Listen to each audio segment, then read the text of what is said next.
to take just a few minutes to offer some impressions from my first couple of months here.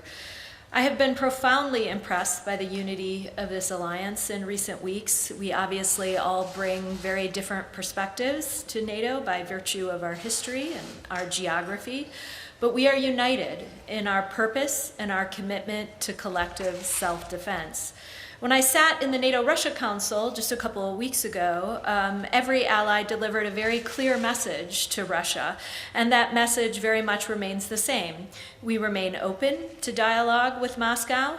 We urge Russia to de-escalate through diplomacy and dialogue, but we've also been clear. Allies are ready to impose serious consequences should Russia further invade Ukraine. So that's the choice that Russia faces at the moment. It can choose the path of diplomacy that can lead to peace and security, or the path that will lead only to conflict, severe consequences, and international condemnation. We are concerned by Russia's continued escalation, but we remain committed to pursuing the diplomatic path should Russia so choose. This week's ministerial meeting, which kicks off tomorrow, is an important opportunity for NATO defense ministers to synchronize on our defensive posture, our efforts to deter Russian attacks on Ukraine, and our readiness to respond if necessary. The U.S. commitment to our allies and to Article 5 remains ironclad. In the past month, we've taken measured steps to reinforce NATO's eastern flank, and we will continue to closely coordinate with our allies and partners. We will also continue to abide by our North Star. Nothing about Europe without Europe, nothing about NATO without NATO, and nothing about Ukraine without Ukraine. Thank you. Okay, with that, we will take some questions. All right, right there in the back and to the left.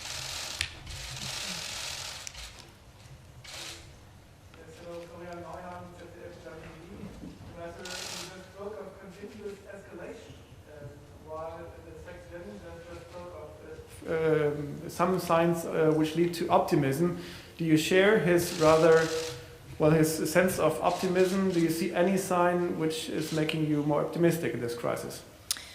Well, as you just heard the Secretary General say, we've been monitoring the situation around Ukraine for many weeks now, and all we have seen, unfortunately, is escalation. We've seen Russia move forces closer to the border of Ukraine in greater and greater number. We've seen some of the enablers arriving on the scene, the prepositioning of equipment. We've seen various supporting elements arriving there very close to the border, both in Belarus and on the border of Russia's border with Ukraine.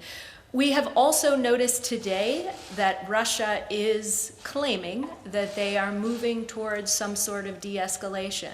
We are monitoring the situation.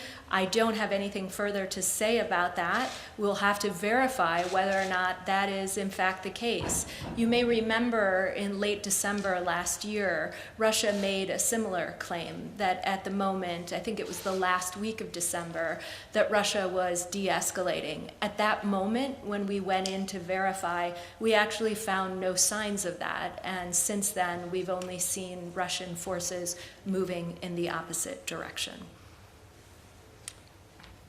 All right, next question from Reuters, please.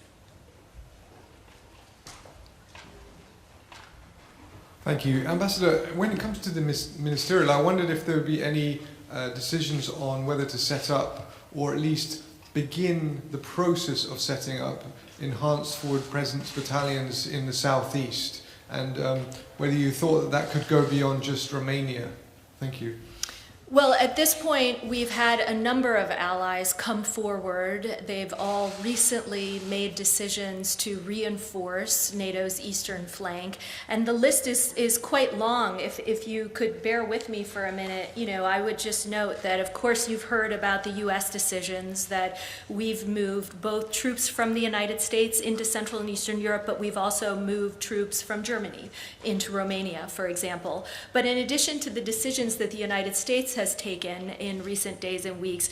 We also have the United Kingdom deploying additional troops to Poland, Germany deploying additional troops to NATO's multinational battle group in Lithuania, Denmark sending a frigate to the Baltic Sea, the Netherlands sending F-35 fighter jets to Bulgaria. You heard the Secretary General talking about France expressing readiness to send troops to the eastern part of the alliance under NATO command, Spain sending ships to NATO naval forces. I hate to go on and on, but what's important here is that folks understand that the alliance already is in this moment where countries feel the need to reinforce NATO's eastern flank. Those discussions will continue in the next 48 hours as defense ministers convene here in Brussels, and they will no doubt be looking at the possibility of any additional enhancements based on what we're seeing on the ground. So stay tuned. We'll see how the defense ministerial goes in the next couple days. Okay, next question from Politico EU. David? President Hunt from Politico. Ambassador, I'm sure nothing would be more of a relief to Washington than if there is no new Russian invasion or attack. But obviously the warnings are having a huge impact in Ukraine, whether that's on the economy or on people who are fleeing, the fear.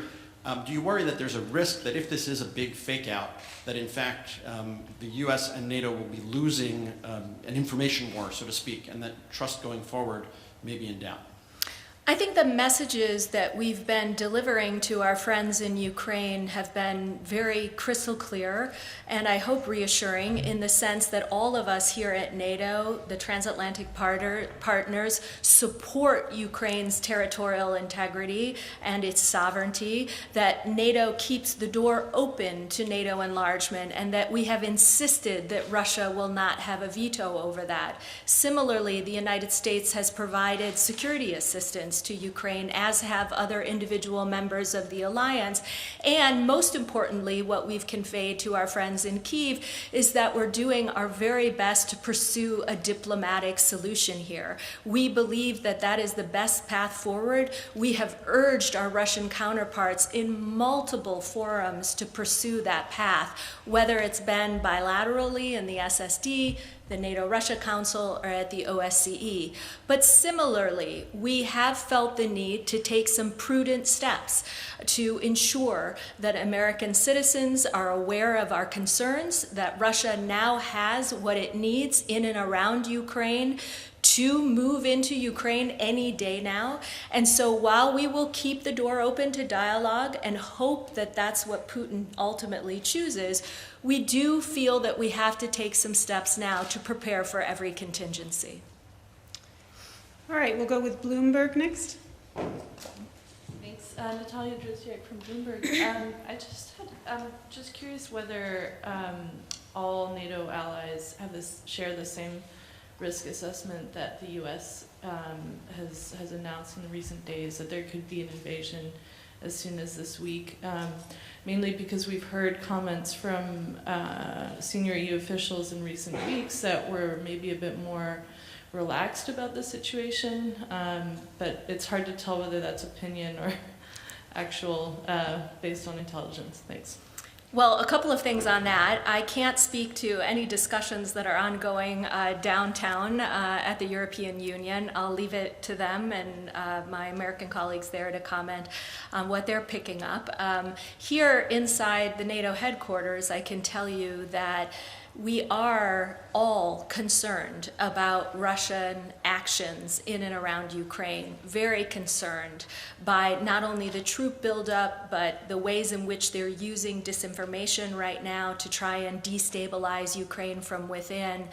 I don't see any divide among allies on this feeling of the urgency of the situation.